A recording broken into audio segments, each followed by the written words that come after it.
और हम सभी दुकानदार बंधु एकजुट हैं। यदि ऐसी कोई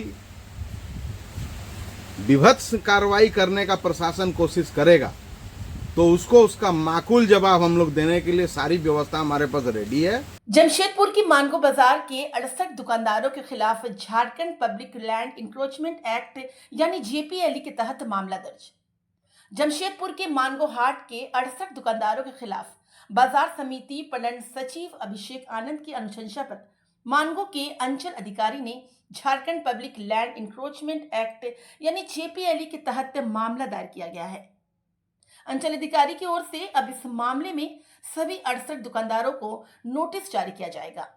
इसका उन्हें अंचल कार्यालय जाकर जवाब देना होगा। उन्हें जमीन अपनी होने का प्रमाण दिखाना होगा। अगर ये वैध कागजात नहीं दिखा सके तो अतिक्रमणकारी माने जाएंगे और फिर जमीन खाली कराने की प्रक्रिया अपनाई जाएगी। इस प्रकार धीरे धीरे ये मामला गंभीर होता जाएगा। मानगो हाट में अतिक्रमणकारियों की 2 श्रेणी है। 38 लोगों पर आरोप है कि हाट में किसानों के लिए जो प्लेटफॉर्म बनाए गए थे उन्होंने उन पर कब्जा कर अपनी दुकानें बना ली, जबकि 30 दुकानदारों पर आरोप है कि उन्हें दुकान आवंटित तो किया गया परंतु उन्होंने आवंटन से अधिक जमीन पर कब्जा कर लिया है, जिस कारण उन्हें अतिरिक्त कब्जाई जगह छोड़नी होगी।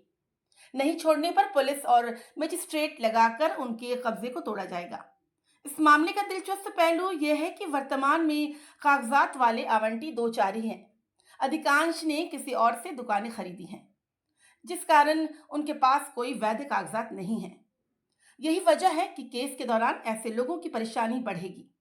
इस हाट बाजार में कुल 142 छोटी छोटी दुकानें हैं। कुल 78 डिसमिल जमीन पर यह हाट बसा है। 1978 में यह जमीन बाजार समिति को मिली थी। समिति ने किसानों को अपने उत्पाद बेचने के लिए इसे विकसित किया था। अब अगर इन दुकानों को खाली कराया या तोड़ा जाता है तो सभी दुकानदारों के सामने बेरोजगारी का आलम देखने को मिलेगा। ये असल में ये सारा प्रक्रिया जो है दुकानदारों में एक भय का माहौल पैदा करने के लिए किया जा रहा है और कोई बात नहीं। हम लोग इस पर सारे अधिकारियों से भी बात किए, सब हुआ। असल में इनका ध्येय है कि इसमें मिडिल मैन रख करके दुकानदारों से कुछ बया दोहन करना चाहते हैं। हम ये जानने का प्रयास करते हैं और हम आपके माध्यम से पूछना चाहते हैं कि जो अखबारों में छप रहा है, यदि अंचलाधिकारी सब पर नोटिस करने का और केस करने का आदेश दे चुके हैं तो केस होने से पहले अखबारों में कैसे आ जा रहा है? ये कौन छपवा रहा है? क्यों छपवा रहा है? इसका कारण क्या है? यदि सीओ केस कर ही चुके हैं या करने जा रहे हैं तो इसका पहले से अखबारों में मैसेज देने का क्या मतलब है? क्यों दे रहे हैं? क्यों नहीं करके देते हैं?